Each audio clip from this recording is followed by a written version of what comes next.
Unshelling Medicine Podcast. Healthcare in the language we understand.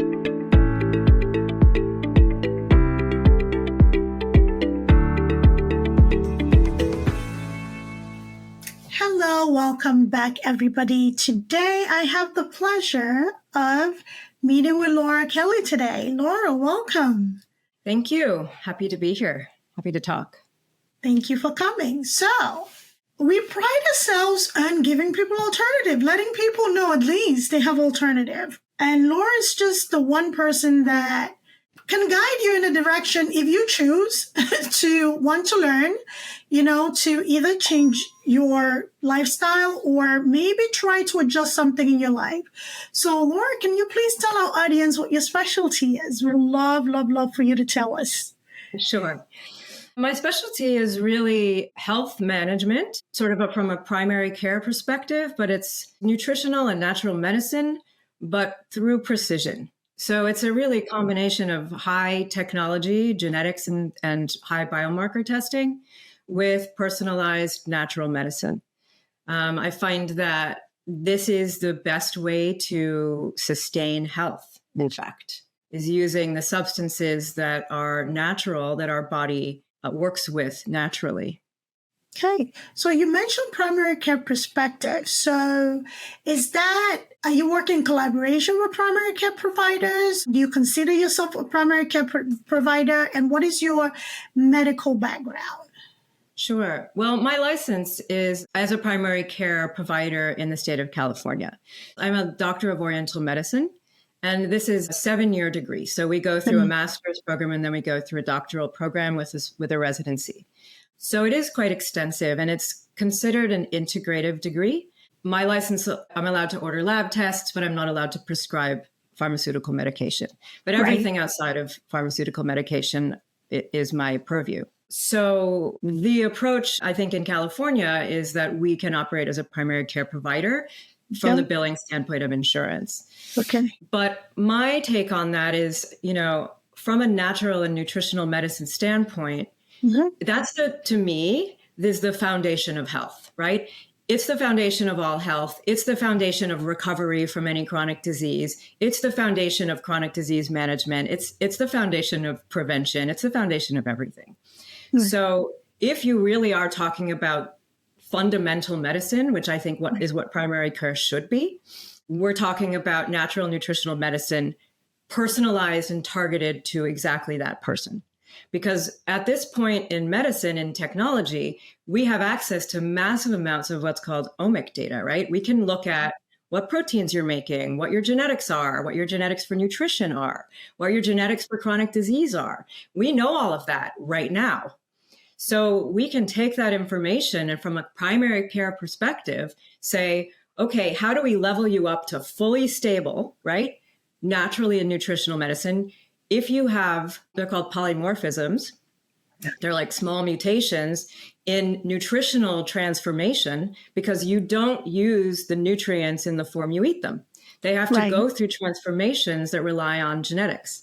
So every time you have a gene, you have the opportunity for it not to work or to work partially. So we have to understand that about this very foundational function of your body. And once we understand where you need what type of nutritional support, then we can create a very solid foundation for you. And once you do that, then you say, okay, now what is this person? What are their risk factors? Are they at risk of diabetes? Are they at risk of heart disease? What are the genetic risks that they carry? And then you can work on actual prevention. But you're working on prevention from a place where their body is already engaged to be powerful. Right. So it's a very, step-by-step process. But to me, this is true primary care, right? Because I'm sending that person out into the world with a solid foundation and with knowledge of how to hopefully prevent the diseases that they may get. And I feel very good about that, That's how I treat. Okay, beautiful. Thank you so much for that insight. So I understand the foundational level of prevention, right? So if you're genetically predisposed to, say, any chronic disease, you mentioned diabetes being one of them, is not the only one. For somebody who has, say, a familial history of it and who's trying to prevent this, working with you and, getting themselves to a place where they're regulating their lifestyle and also their eating habit is very useful. So how about, say whoever is listening who has a chronic condition, say high blood pressure or even diabetes itself, and they've already been diagnosed. However, the traditional pharmaceuticals are not working well to control, their condition. From your perspective of primary care and treatment, is there anything that can be useful for this population of patients who are either looking to manage, an already existing chronic condition or reverse it? Right? Because, when it comes to diabetes, lifestyle change can actually reverse it. Not a lot of people talk about it. So what is your take from that perspective of a disease process already existing? The good thing about this type of medicine is that it's the same, whether it's prevention or treatment. It just is sort of therapeutic doses or things like this. So, let's just talk about diabetes because it's so prevalent and it's so preventable, right? I think the American Diabetes Association, now don't quote me on this, but it's 80 to 90% they think is of type 2. We're speaking about type 2. We're not speaking about autoimmune type 1. Right. We're speaking about type 2 lifestyle acquired diabetes. I think they're saying 80 to 90% preventable or reversible with lifestyle, nutrition, and exercise. So that's makes it clear that this is something that we can modulate, right?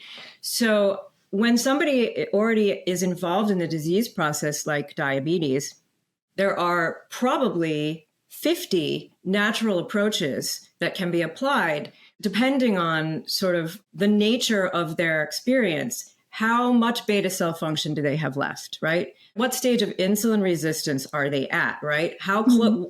So there's scales of information on how advanced the diabetes is.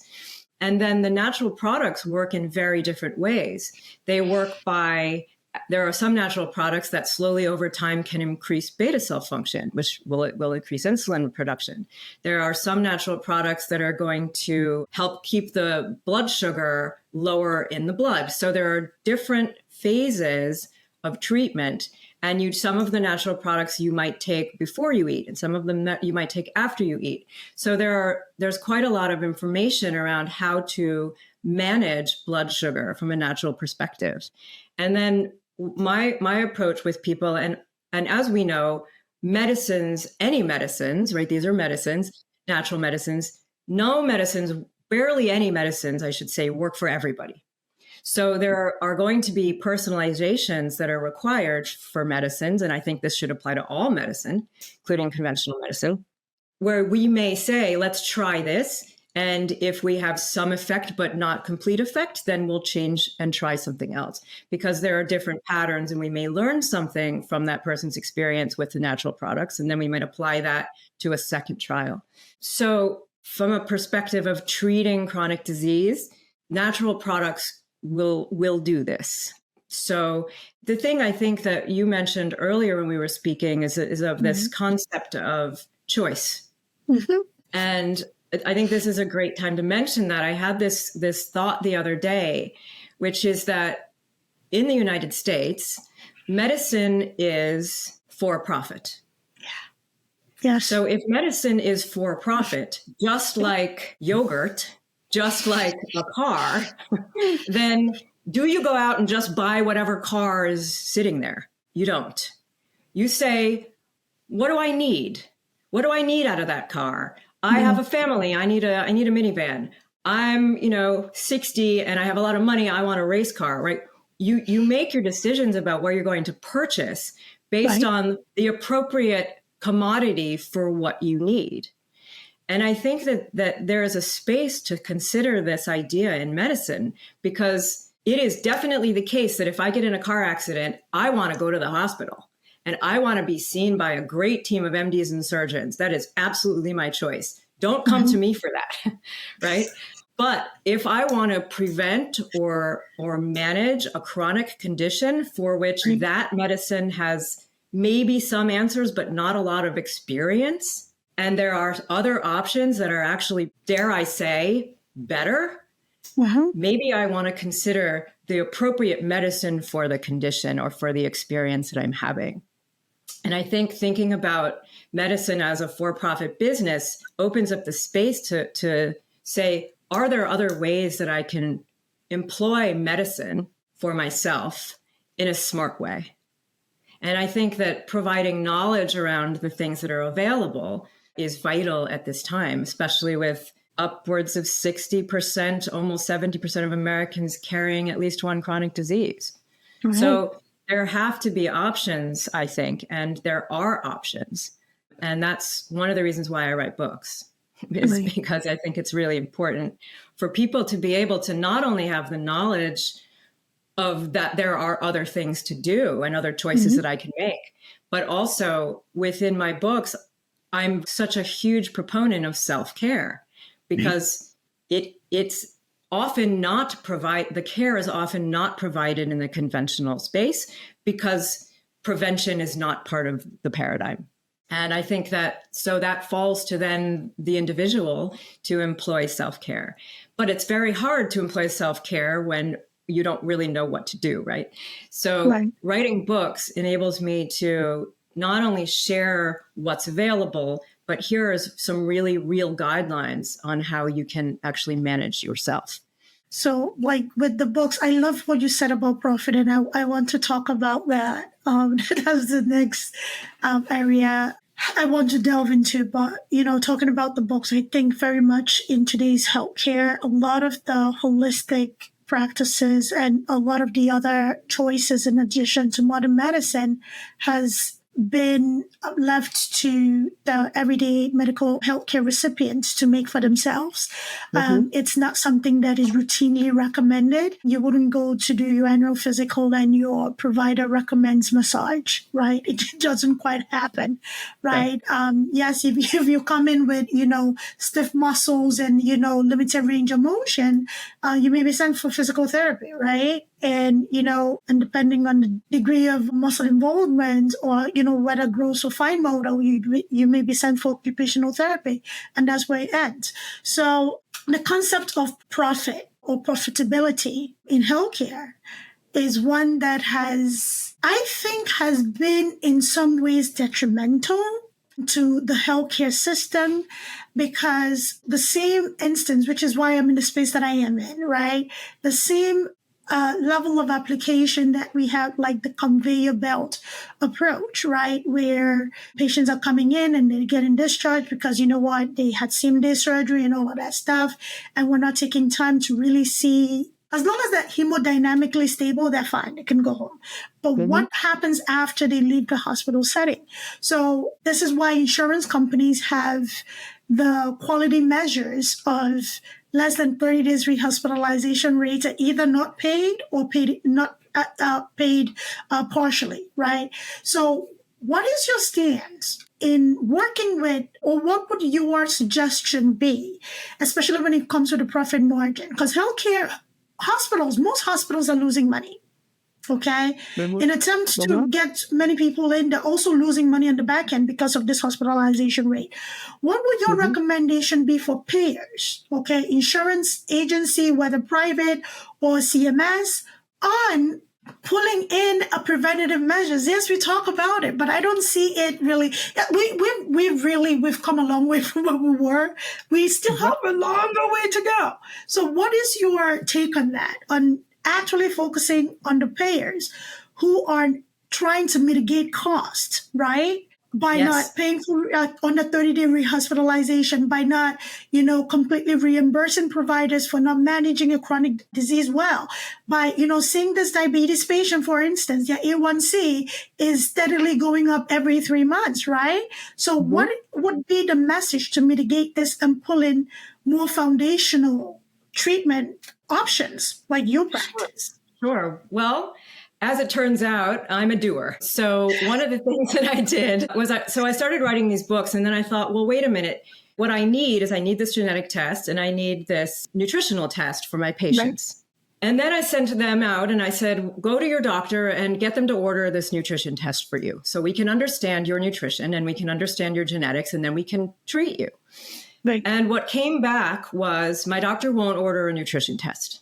So I created an online digital platform that allows the patient or the user, the person who wants to take care of themselves in this way, right. to go on and order a nutrition test and order a genetic test. And the platform then correlates that information and comes out with a shopping list, whether that's food-based or whether that's supplement-based. And it's geared, the first module that we built is geared towards bone health because that's what my books are about. But Right. this modular application can be used for diabetes. It can be used for cardiovascular disease.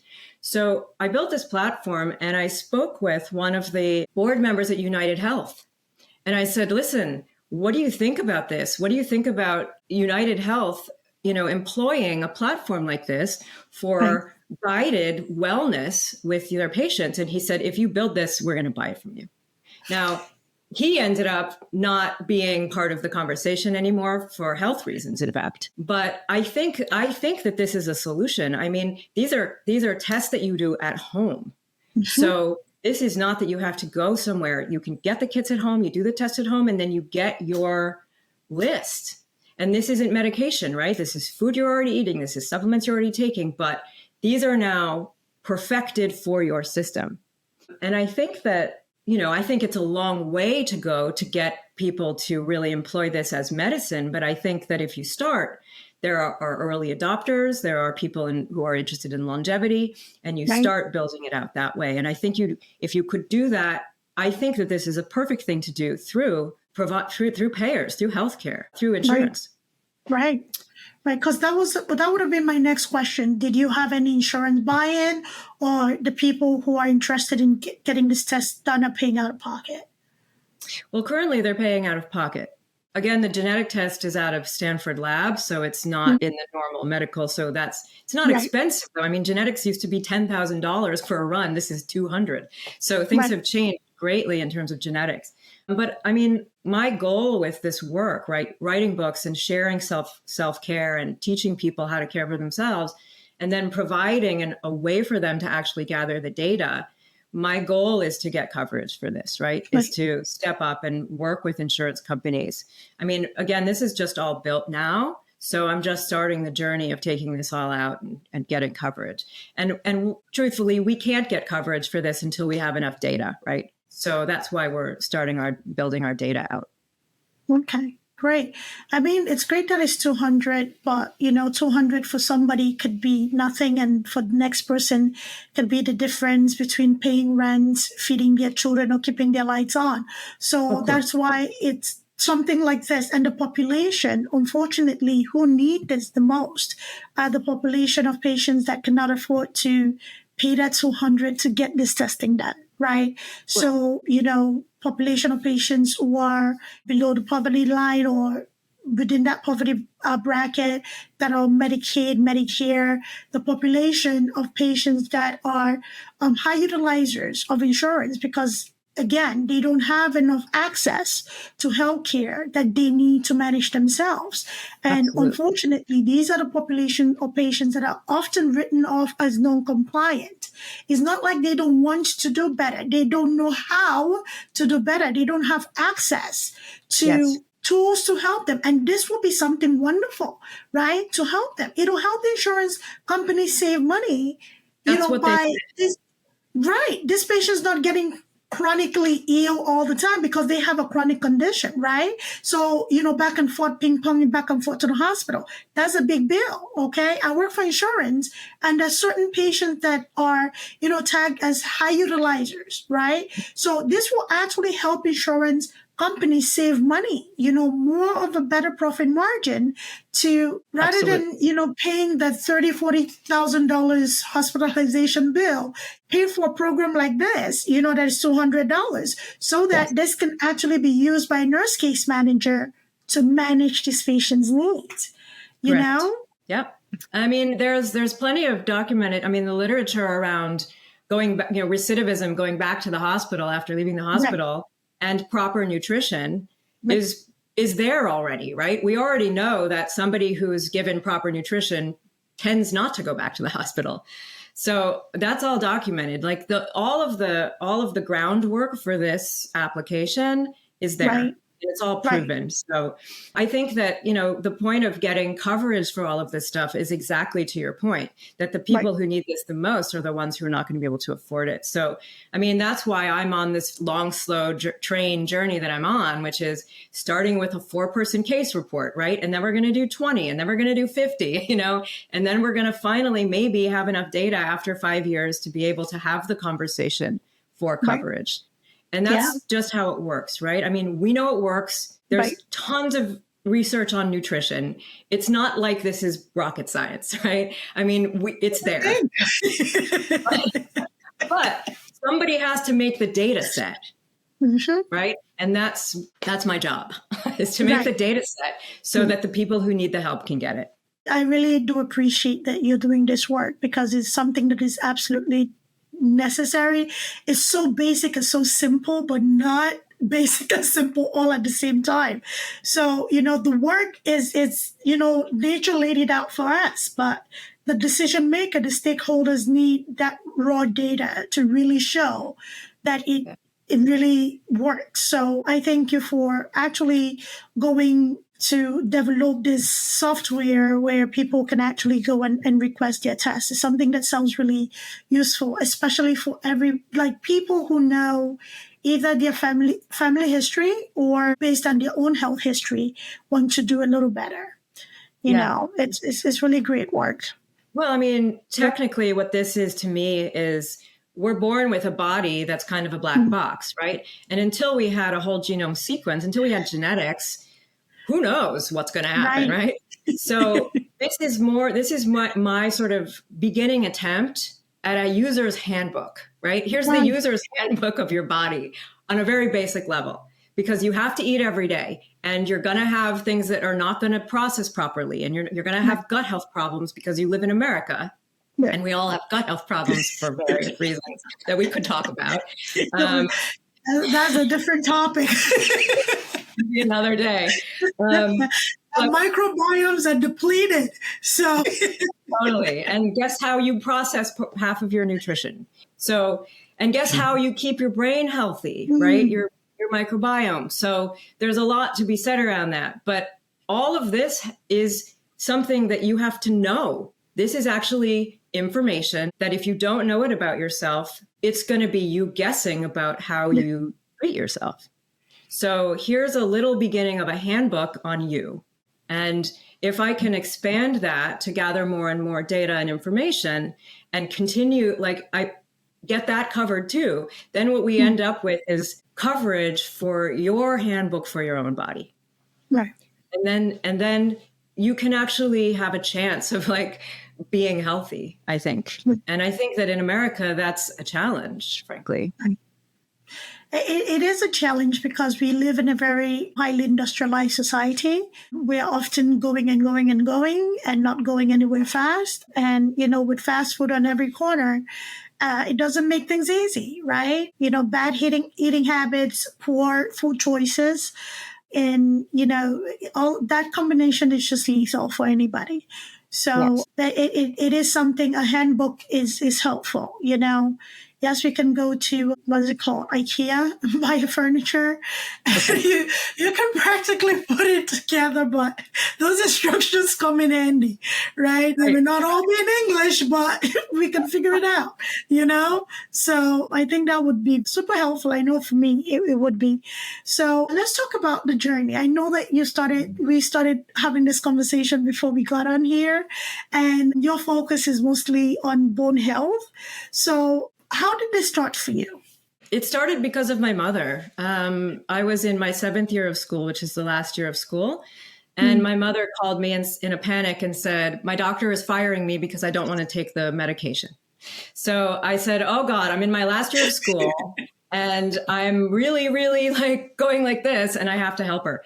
So I took a fracture map. I looked at fracture maps of the world over time from the World Health Organization and saw over time, the diet, I knew what's happening dietarily in Asia, for example, like they're adopting more of a Western diet, things like this. So you can sort of gauge over time as diets transitioned, what happened to chronic disease levels. Right. So I looked at bone health and fracture rate and correlated them with these diets and put together a list of 9 things for her to do dietarily that were going to help her bone density, theoretically. So she did 3 of these, and then we retested her bone density 15 months later. And for the first time, she had stopped the bone loss. So her doctor said it was a fluke, and we said, whatever. And we kept going with our program. And then after the next density scan, she had climbed up, and we knew that we were solving the problem. So I got a phone call from her cardiologist and then ended up writing a book.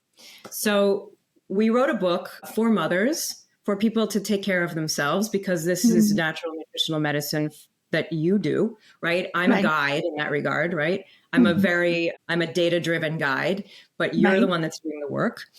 So we wrote a book. That book was internationally published. And then my practice became pretty much predominantly women in midlife who wanted natural medicine for bones because they didn't want to take pharmaceuticals. So I developed a program based on data with genetics out of a Stanford University lab and nutrition testing to be able to put together this basic handbook for you. But then also on top of that, layer over the mechanisms of bone growth. Right. Because there are all of the body's, the way that we generate tissue has mechanisms. And so there are certain mechanisms involved in either growing bone or losing bone. And so understanding how that mechanism is triggered, and all the mechanisms in the body are triggered by 2 things, nutrients and oxygen. So if you're breathing, then we know that's taken care of. And now we need to understand the targeted nutrition for the mechanisms of bone health. So that information is sorted out, right? I've understood those mechanisms, applied the right nutrients, and then we have bone growth in pretty much everybody. Right. I mean, it's going to depend on your genetics a lot. Genetics is going to be 50% of your outcome, but that leaves 50% that we can change. Right. And I would say every person that I've ever worked with has some improvement, even if it's small. And the other concept is that the scanning that's done for bone health for midlife women is a density scan, but it doesn't look at bone quality. And you can have smaller bones, but if they're of high quality, they're unlikely to fracture. So there's this whole space from the conventional standpoint that's unexplored. And in my very direct experience, I have plenty of patients who are small and small boned. And I had the first greatest test of the function of this approach was when I had one of these women. She's very small. She had fractured her tibia previously trying to play tennis, came in terrified that she was never going to be able to walk again, right? Or go outside or do anything. And so we worked for 2 years. And then she was on I think it was a Segway, one of those things that moves automatically, right? And she jammed her leg. She fell off and jammed the Segway into one of these metal posts that are in like a sidewalk, slammed into it at 30 miles an hour, and then fell on the ground. And she did not fracture anything. And I said to her, well, regardless of what your density test says, because your density test is saying you should be on drugs, but your bone quality is obviously great because nothing happened to you. So that's Did you bubble wrap her after that? Because she just seemed to be prone to accidents. Funny. No, actually, I didn't think about that. But now that you mention it, I should check on her. You should. But she's great now. She's playing tennis. She's super happy. She's not afraid anymore, right? And she gets a density scan and they say, you need to go on medication. And she says, yeah, I'm fine. Right. So there's all this work that happens. Yeah. So for the people who are listening who may not know why you're zeroing in on middle-aged women, can you a little bit explain that maybe to an average person who may not understand why middle-aged women are prone to either losing their bone density or getting fractured? Sure. Estrogen is one of the main triggers of a mechanism that helps bone to stay in a generation process. So bone itself is not, I think we all think of bone and it's sort of like there and it's hard and it's just there. It's actually a living tissue, just like all of our living tissues. And in fact, on a daily basis is generating and breaking down and generating and breaking down and generating and breaking down. Say if you're an athlete or you are a very busy person and you're running around, you're going to have very, very tiny microfractures in your bones as a normal part of living. And the body is going to say, okay, there's some damaged bone. We're going to clean it out. And then we're going to build more bone in its place. And so healthy bone tissue is in a state of constant turnover, but there's a little more generation than there is loss. Once you hit middle age as a woman and your estrogen declines, then that mechanism is no longer being properly defensive for bone generation.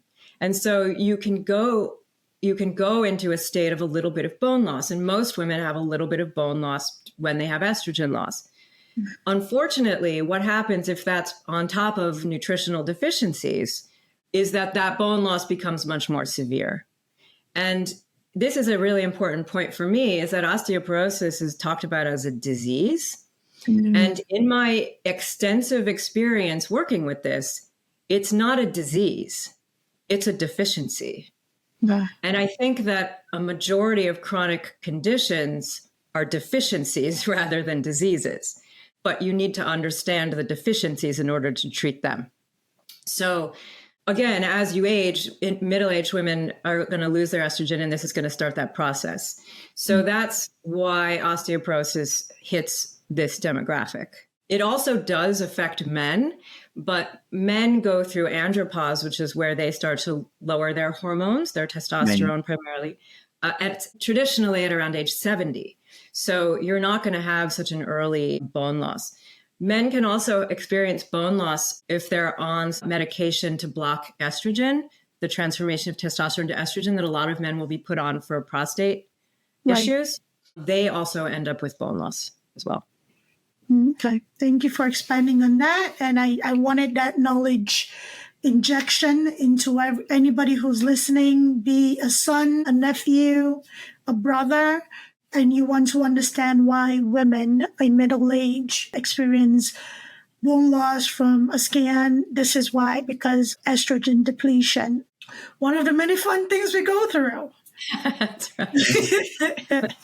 So let's talk about Oriental medicine. I've been very fascinated by, herbal medicine in general, and it's a lot of medicine that is rooted in tradition. So in your experience, whether in school or in your practice, is it important to take into account medicinal components, be it food, be it spices, be it herbs that different regions of the world also use in healing or treating themselves? I mean, the wonderful thing about traditional cuisines is that they actually are medicinal, right? So, I mean, I know more about Ayurvedic and, continental Indian cuisine than I know about Nigerian cuisine. So you could tell me about the traditional medicines that are involved in everyday cooking. I'd love to know. Right. But, the traditional diets are often plant-based or at least have a large plant-based component. But the spices themselves are what we now know in the West to be medicinal substances. Right. So, things like turmeric is a massive nutritional, the effects on the body are so positive that the extracts of this can be used as a medicine, right? So I think that the daily intake of these medicines goes a long way in you're treating yourself on a daily basis by cooking, right? I mean, what a great natural thing to happen, right?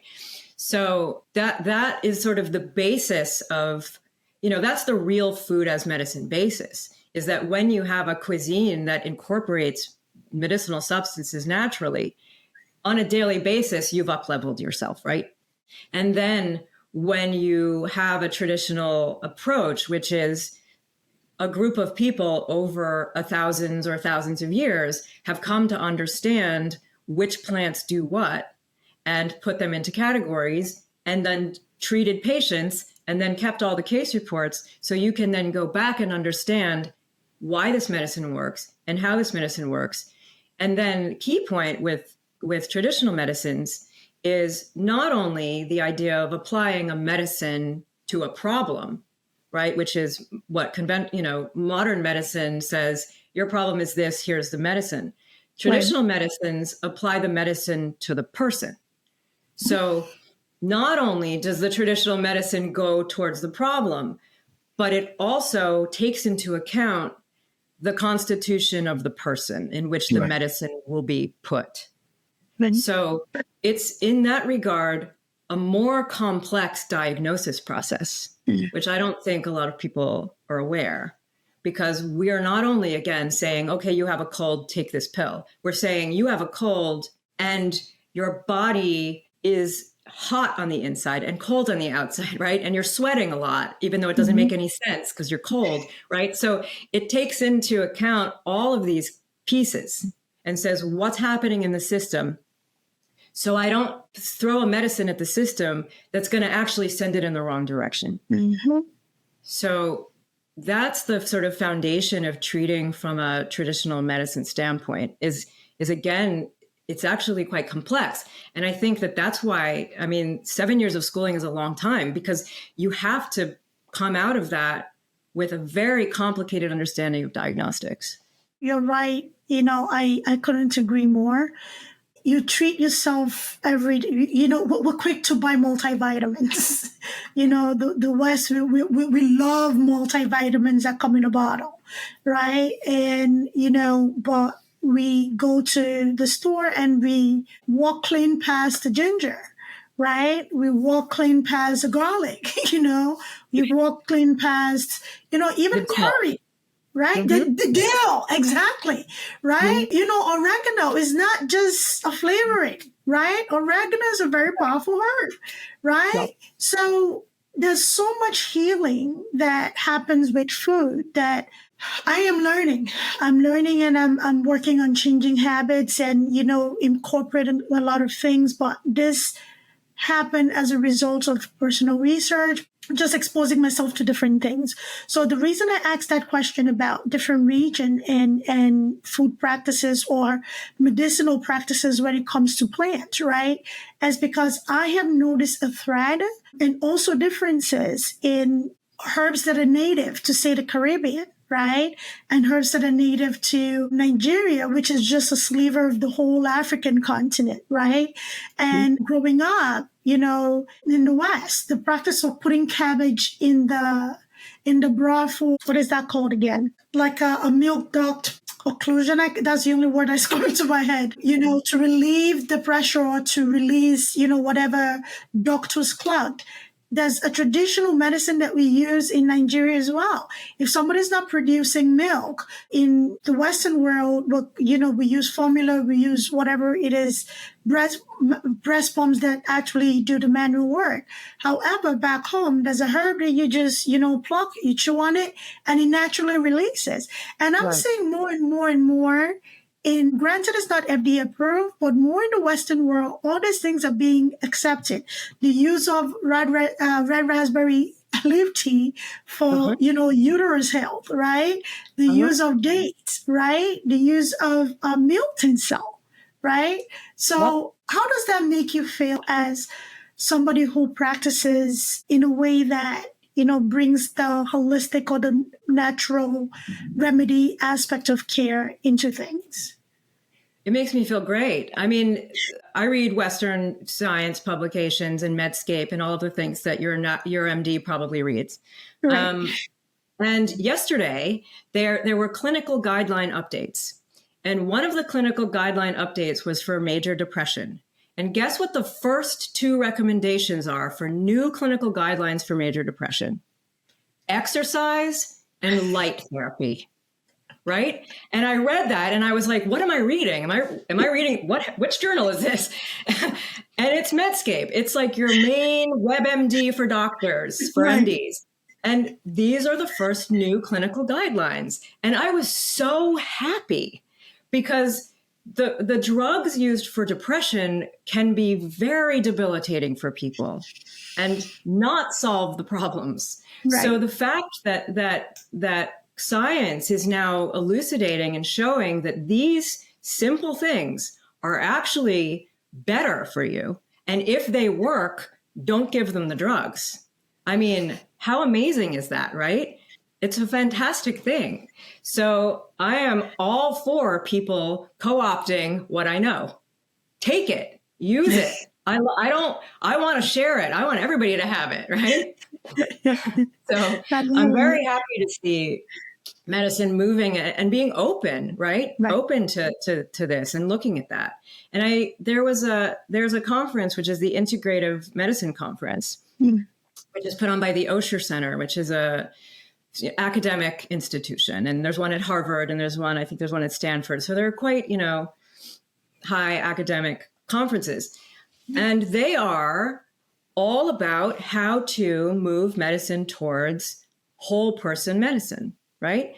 And they're not just talking about it either. So I think that there is a big movement in medicine towards this, because I think that everybody knows that the cost of being sick all the time is not sustainable. Mm-hmm. And I think everybody is slowly coming to accept that traditional medicines have a lot of knowledge and there's a lot to offer. So I'm really hoping that we're entering the time where this is happening, right? The integration is happening. Yes.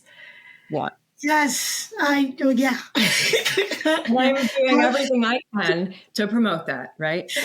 That's why we're here. That's why we're here, because I think working in tandem and working together beats, the silo isolation type tactics, because it's not benefiting anybody. It's not benefiting the patients. It's not benefiting the health facilities. It's definitely not benefiting the payers, right? If there are options there to benefit everybody, why not use it? Let's try it out. I was pleasantly surprised about 4 years ago. Before that, like a year prior, I started my journey with acupuncture and I was paying out of pocket, right? And then about a year later, I was told that, it's part of your insurance benefit. I was like, okay. I like this, right? So my acupuncture, which is, more holistic, considered holistic, more of an oriental medicine, was actually covered. That's because it works, right? It works. I had very bad thyroid function then, and it kind of really regulated me, right? So I think the more we work together, the more we know that everybody benefits from this. There's no kind of alienating anybody or pushing you out of your craft. If you're good at what you do, you shouldn't worry about losing patients, really. So, no. And I would never worry about that. It's like, sometimes is a confusion about, or the saying that all of a sudden, you have everybody moving to, for lack of a better word, non-traditional medicine. It's the same argument that is used sometimes, not all the providers. And for those people who don't use it, kudos. They're not everybody is welcoming to the idea of nurse practitioners being independent practitioners, because patients naturally gravitate towards nurse practitioners, because in nursing, we are taught to consider the whole person, right? Not just hyper-focus on the disease process.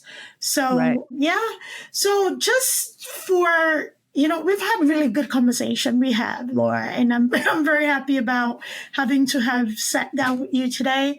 So given that you're licensed in California, right?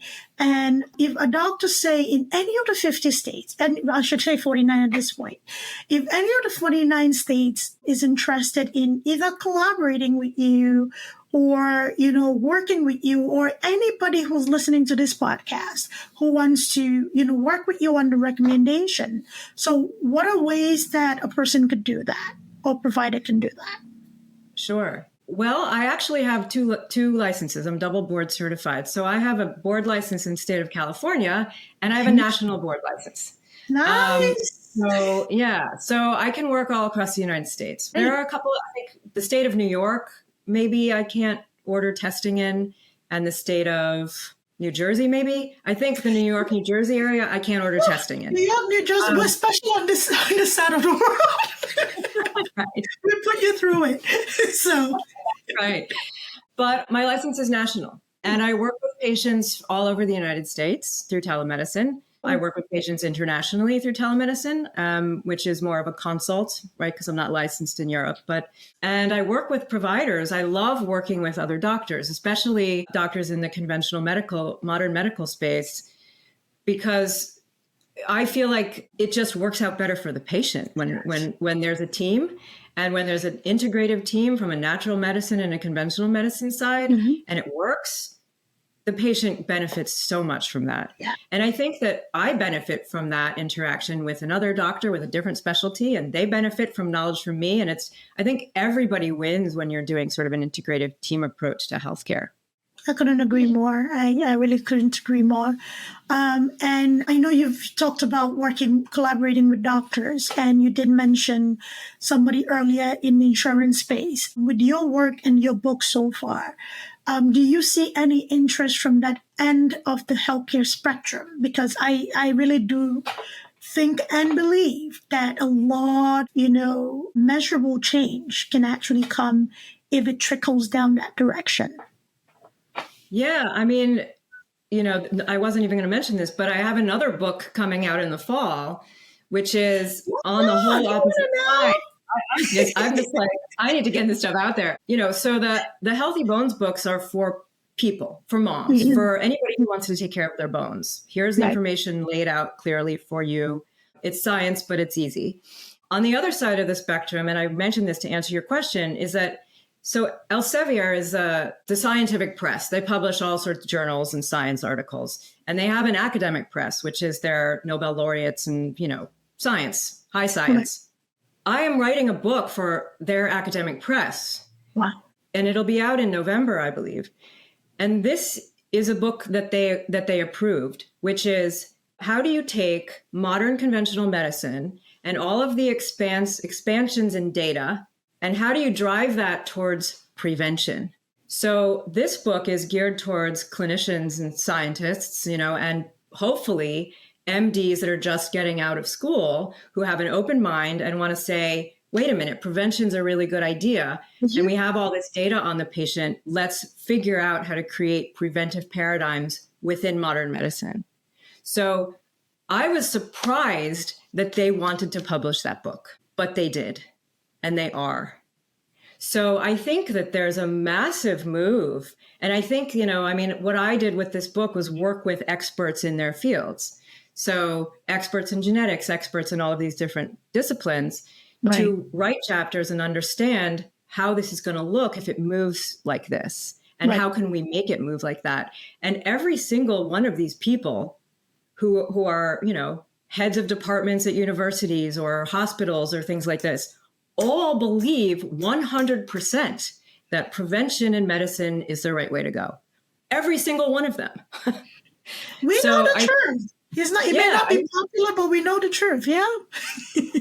So I think that there's, I think the problem that we have is that everybody knows, everybody agrees that there's a space for this medicine, but it comes up against the economic interests. And I think that, I think figuring out how to either work with the economic interests or I don't know how to solve that problem yet, right? I'm working on it. But I think that that's the problem that we have. I think people want it. I think doctors want it. I think that the establishment of scientists that I've worked with all know it and want it. And then there's the economic interests, such as food policy, regulation of detrimental substances that are being consumed by all of our children. Right? I mean, how do you manage those things? Because you can do all the prevention you want, but if everybody's killing themselves every day, what are you going to do about that? So I think that there is this moment right now of these things kind of facing each other. And I don't know how that resolves. Right. But the best I can do is provide all of the information, provide the roadmap, and say, if you want to do this, here's what you do. And then hope that at some point this can get resolved. Yeah, the resolution of that problem that's a steep hill to climb. It is climbable, but it's really steep because unless you have traveled outside of the United States, it's not glaring how much goes on in the food industry here, right? Yes. It hits you in the face. Once you travel out and you're like, what? Even some of the crackers that we eat, I'm not going to mention a company name. We're not advertising for them.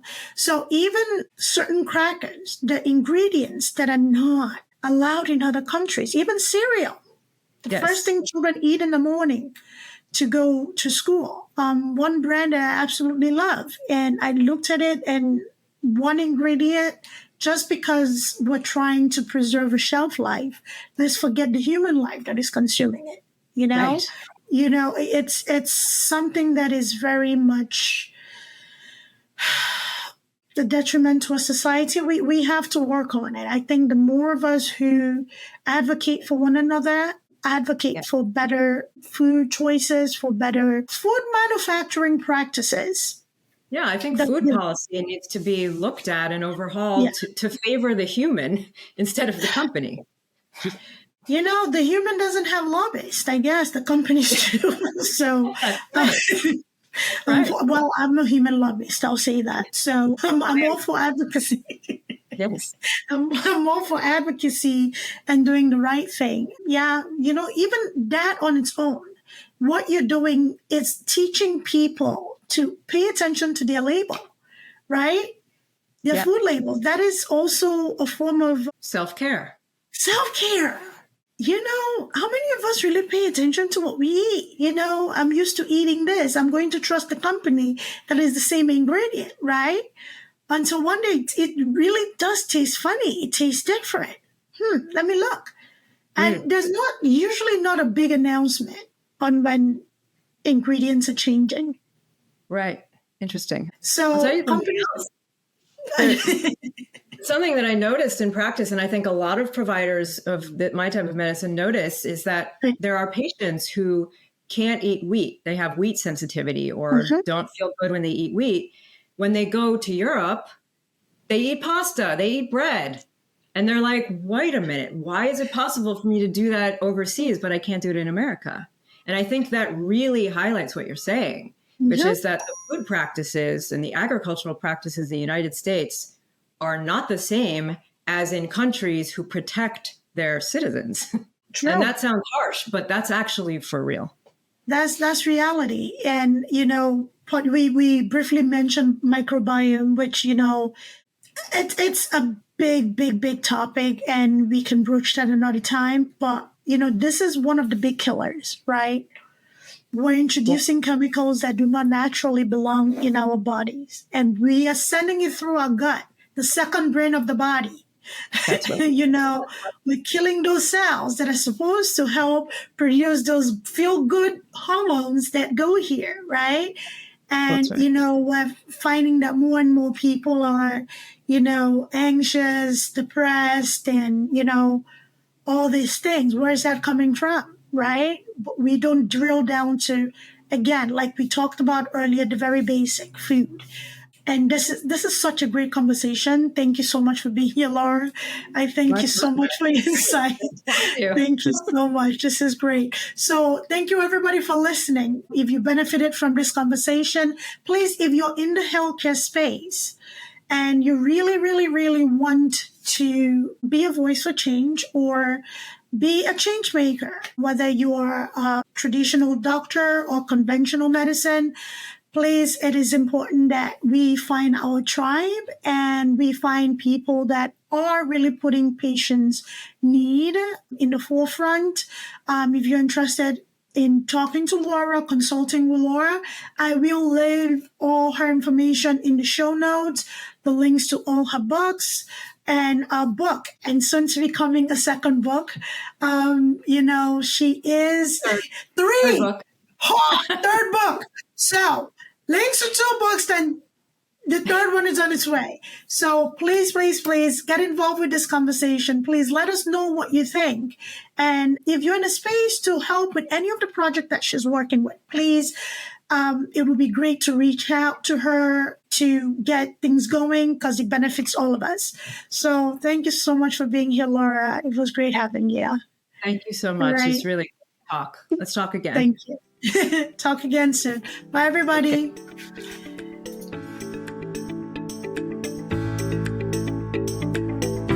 Thanks for tuning in to Unshelling Medicine Podcast. If you want to stay up to date with the latest episodes, make sure to hit that subscribe button on your favorite podcast platform. If you enjoyed today's episode, please take a moment to leave us a review. Follow us on social media at Altruistic Scribe on Instagram, TikTok, Facebook, YouTube, and LinkedIn. We share additional tips, updates, and health-related content that you won't want to miss. Have any questions or topics you'd like us to cover in future episodes? Reach out to us at altruisticscribeco.com. We're always eager to hear from our listeners and tackle the health topics that matter most to you. Until next time, stay healthy and take care.